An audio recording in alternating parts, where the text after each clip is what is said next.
Hello everyone, this is MD Nuruddin Islam and welcome back to Tech Bangla Academy Pro.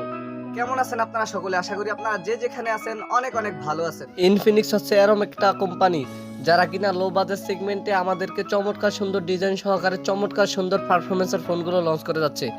তারই ধারাবাহিকতায় Infinix এবার তাদের একদম low budget সেগমেন্টে আরো একটি চমৎকার স্মার্টফোন লঞ্চ করতে যাচ্ছে, আর সেটি হচ্ছে ইনফিনিক্স স্মার্ট 7 এইচডি স্মার্টফোনটি। প্রথমত যদি ফোনটির হাইলাইটেড বিষয় নিয়ে কথা বলি, তাহলে এই ফোনটিতে ব্যবহার করা হচ্ছে চমৎকার সুন্দর ডিজাইন এবং ইউনোসকের একটি শক্তিশালী চিপসেট, একই সাথে থাকছে সুবিশাল মাপের একটি ব্যাটারি। তো আজকের ভিডিওতে আপনাদেরকে জানাবো এই ফোনটির ফুল স্পেসিফিকেশন এন্ড সেই সাথে জানাবো ফোনটির প্রাইস এবং এর লঞ্চিং ডেট নিয়ে। আর ভিডিওটি কন্টিনিউ করলে আপনারা আরো জানতে পারবেন বাজেট রেঞ্জে ফোনটি কি আমাদের জন্য ভ্যালু ফর মানি প্রোভাইড করছে, নাকি এই বাজেটে মার্কেটে আর কোনো সেরা স্মার্টফোন বর্তমানে আছে। এই সকল প্রশ্নগুলোর উত্তর থাকবে আজকের এই ভিডিওতে, সুতরাং আমি আশা করব আপনারা ভিডিওটি স্কিপ না করে পুরো ভিডিওটি মনোযোগ সহকারে দেখবেন। তো চলুন কথা না বাড়িয়ে মূল ভিডিওতে যাওয়া যাক। ফার্স্ট অফ অল যদি ফোনটির ডিজাইন অ্যান্ড এর বিল্ড কোয়ালিটি নিয়ে কথা বলি, তাহলে এতে আর নতুন করে কিছু বলার নেই।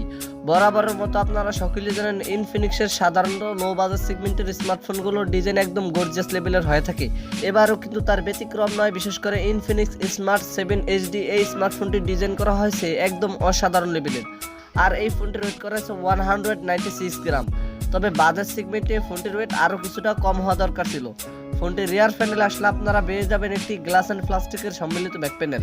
তবে ফোনটির পেছনে গ্লাস অ্যান্ড প্লাস্টিকের সম্মিলিত ব্যাক প্যানেল ব্যবহার করায় ফোনটিকে যখন আপনারা কাভার ছাড়া ব্যবহার করবেন, তখন ইজিলি এই ফোনটির পেছনে স্ক্র্যাচ পড়া যাবে।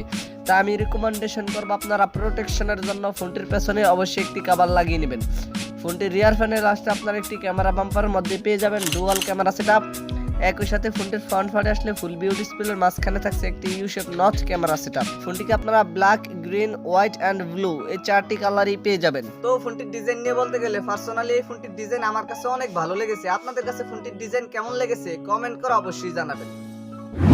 দেন সেকেন্ডলি যদি ফোনটির ডিসপ্লে নিয়ে কথা বলি, তাহলে এই ফোনটিতে ব্যবহার করা হয়েছে 6.6 ইঞ্চির একটি টিএফটি এলসিডি প্যানেলের ডিসপ্লে, যাতে ব্যবহার করা হয়েছে এইচডি প্লাস রেজুলেশন।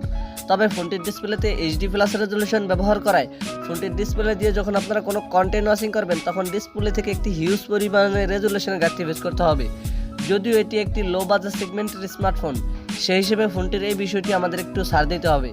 আর পিপিআই হিসেবে এই ডিসপ্লেটিতে থাকছে 267 পিপিআই ডেন্সিটি, এবং এই ফোনটিতে ব্যবহার করছে 20:9 অ্যাসপেক্ট রেশিও। আর ডিসপ্লের পিক ব্রাইটনেস হিসেবে ব্যবহার করেছে 500 নিটসের পিক ব্রাইটনেস। তবে ফোনটির ডিসপ্লেতে 500 নিটসের পিক ব্রাইটনেস ব্যবহার করায় ফোনটিকে আপনারা লো লাইটে ইজিলি ব্যবহার করতে পারবেন।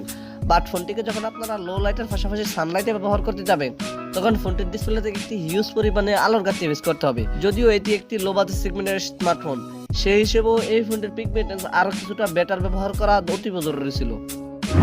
ফোনটির পারফরমেন্স নিয়ে কথা বলতে গেলে এই ফোনটিতে রান করবে অ্যান্ড্রয়েড 12, আর চিপসেট হিসেবে এই ফোনটিতে ব্যবহার করেছে ইউনোসকের একটি চিপসেট, যেটি হচ্ছে ইউনোসক SC9863A চিপসেটটি।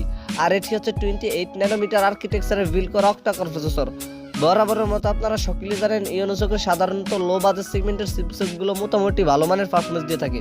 তবে এই চিপসেটটি কিন্তু অতটাও পাওয়ারফুল নয়, যার ফলে এই ফোনটি থেকে আপনারা কোনো রকমেরই ভালো ধরনের পারফরমেন্স পাবেন না। তবে এই ফোনটিতে ইউনোকের টাইগার সিরিজের যে কোনো একটি চিপসেট ব্যবহার করা হলে ফোনটি থেকে কিন্তু মোটামুটি আপনারা ভালো মানের একটি পারফরমেন্স পেয়ে যেতেন। আর জিপি হিসেবে এই ফোনটিতে ব্যবহার করেছে পাওয়ার BRG 8322। ফোনটিকে আপনারা 264 অ্যান্ড 464 এই দুইটি ভেরিয়েন্টই পেয়ে যাবেন। আর স্টোরেজ টাইপ হিসেবে এই ফোনটিতে ব্যবহার করেছে UFS 2.1। ফোনটিতে আপনারা দুইটা সিম কার্ডের পাশাপাশি একটি 2 টেরাবাইট পর্যন্ত ম্যাইক্রোএসডি স্লট ইজিলি ব্যবহার করতে পারবেন। ফোনটির ব্যাটারি অ্যান্ড এর চার্জার নিয়ে কথা বলতে গেলে এই ফোনটিতে ব্যবহার করেছে 5000 মিলিঅ্যাম্পের একটি সুবিশাল মাপের ব্যাটারি, আর এই ব্যাটারিটি হচ্ছে একটি লিথিয়াম পলিমার ব্যাটারি। ফোনটিতে মোটামুটি ভালো মানের বড় সড়ো ব্যাটারি ব্যবহার করা সত্ত্বেও এই ফোনটি থেকে কিন্তু আপনারা অতটাও ভালো মানের কোনো ব্যাটারি ব্যাকআপ পাবেন না, কারণ এতে ব্যবহার করছে 28 ন্যানোমিটার একটি চিপসেট। ফোনটিতে 28 ন্যানোমিটারের চিপসেট ব্যবহার করা ফোনটি আপনারা ইউজের সময় অনেক গরম হয়ে যাবে, আর ফোনটি যখন অনেক গরম হবে তখন ফোনটি থেকে আপনারা ব্যাটারি ব্যাকআপ তুলনামূলক অনেকই অংশেই কম পেয়ে যাবেন। এছাড়াও ফিচার হিসেবে এই ফোনটিতে আপনারা 3.5mm audio Jack, wifi, Bluetooth সহকারে প্রায় সকল ধরনের ফিচারই পেয়ে যাচ্ছেন। ফোনটির প্রাইস নিয়ে কথা বলতে গেলে এই ফোনটির প্রাইস নির্ধারণ করা হয়েছে ইন্ডিয়ার মার্কেটে 5399 রুপি, অর্থাৎ 5400 রুপির মতো।